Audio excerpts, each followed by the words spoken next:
Ciao! Ciao! Ciao. Ciao! Hi there, I am Detective G, and I also have here Detective M, L, and B. For today's case, we will gain more understanding regarding a short story entitled The Cask of Amontillado. But detectives, do you have any ideas regarding this story? Sounds familiar though. Yeah, I think I heard something about that book.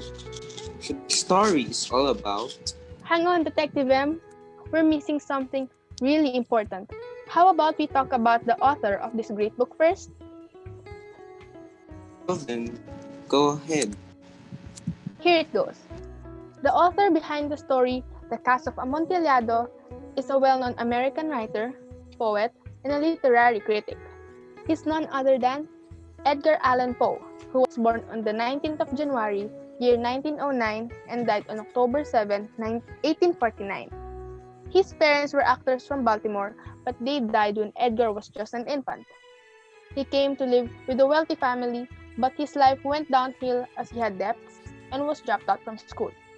But all those aside, Edgar still became one of the famous writers who's known for mystery stories and made his readers imagine something unimaginable in real life. Some of his works include The Murders in the Rue Morgue, The Black Cat, The Mask of the Red Death, The Telltale Heart, and his famous poem, The Raven. See? So, is The Cask of Amontillado a mystery story? I think it is. So let's find out. Detectives, hold on. Shall we gain more knowledge about the main characters of the story? Right. So, detectives, shall we?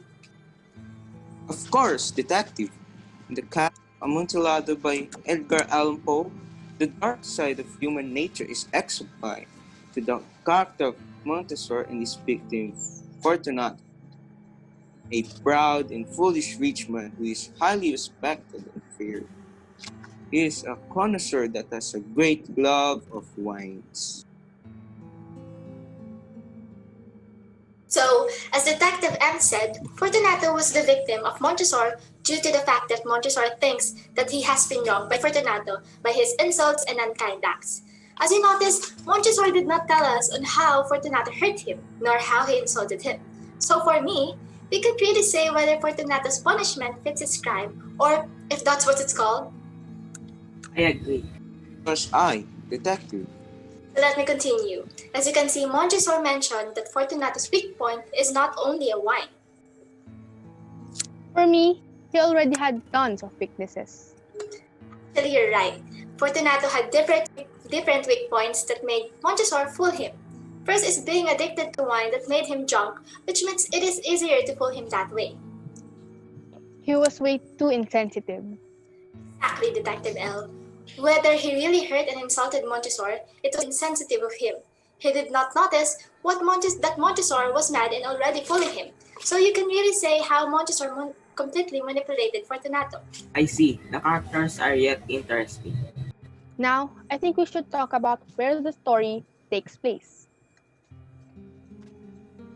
anyone who wants to explain setting of the story? I actually had a background check regarding that. The scenes from the story The Cask of Amontillado takes place in an underground catacomb in which the author, Edgar Allan Poe, described as a deep, dark room filled with bones that can possibly make you shiver, owned by Montresor somewhere in Italy. A mystery it is. I'm already having goosebumps. Same. That's where Fortunato died. Well then, let's find more by discussing the plot of the story.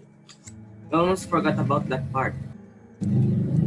Well, here it goes. During Carnival night, Montesor met Fortunato and invited him to share a bottle of Amontillado. But the bottle was in his catacombs of his family. He wanted to get his revenge to him, severely insulted.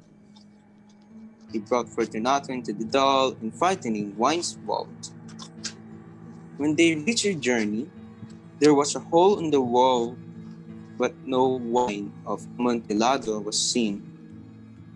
Montesor chained Fortunato inside the hole and started to seal the wall with bricks. All of the bricks are laid Fortunato screamed to stop him. It was too late. Montesor's revenge was a success, and he walked away. Only the sound of bells were echoing the town. Wow, that's how it is. Yes, detective. So, how do you explain the conflict between the two characters? The conflict of the story will be split in two parts. First, man versus man. We can somehow say that what Fortunato did took a toll on Montesor's mind, causing him to suffer and hold grudges because of the insults that came out of Fortunato's mouth. It must have been bad. Indeed. Second is man versus man. Montesor wanted to seek revenge against Fortunato because of the insults Fortunato said about him, and the reason for that was not specified or clear in the story.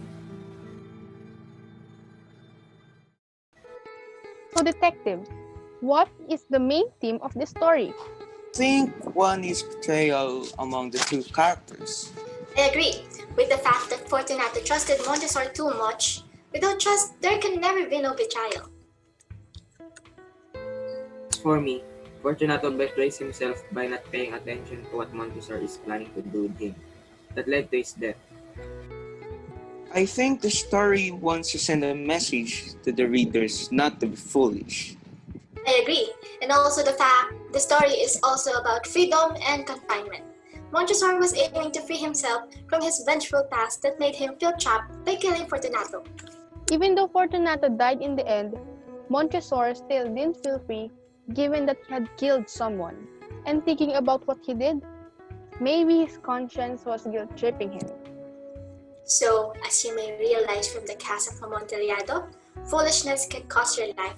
In the end, their combined silliness and foolishness led them into tragedy and caused pain for the both of them. Also, a lesson everyone might get here is don't be blinded from too much revenge. Even if someone did something terrible, you don't do the same to them. If you do, what makes you different from who they are? You wouldn't want to become someone you hated. Detectives, who do you think was wrong between both of them? It's Montesor for me, because he killed Fortunato for making him feel insulted. For me, both of them were wrong. Insulting someone will never be right. Yes, Montesor was hurt emotionally and maybe psychologically, and the impact is as heavy when you hurt someone physically. But healing will also never be right. I think everybody knows why. Right. I think it's closed for us, detectives. And from us, we're wishing you a Merry Christmas and don't forget to be kind. Be kind, people. And always be kind. Have a blast and always be kind.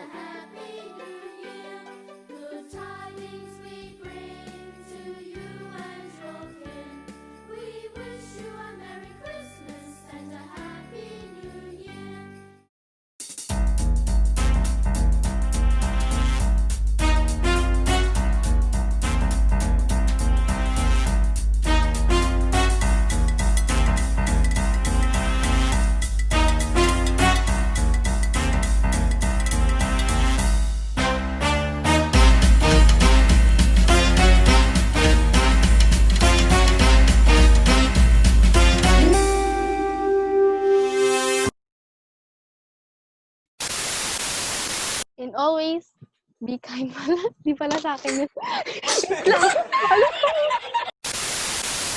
Ciao! Ciao!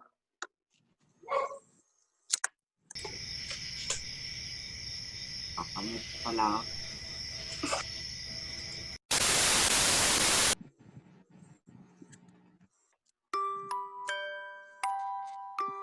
Anyway.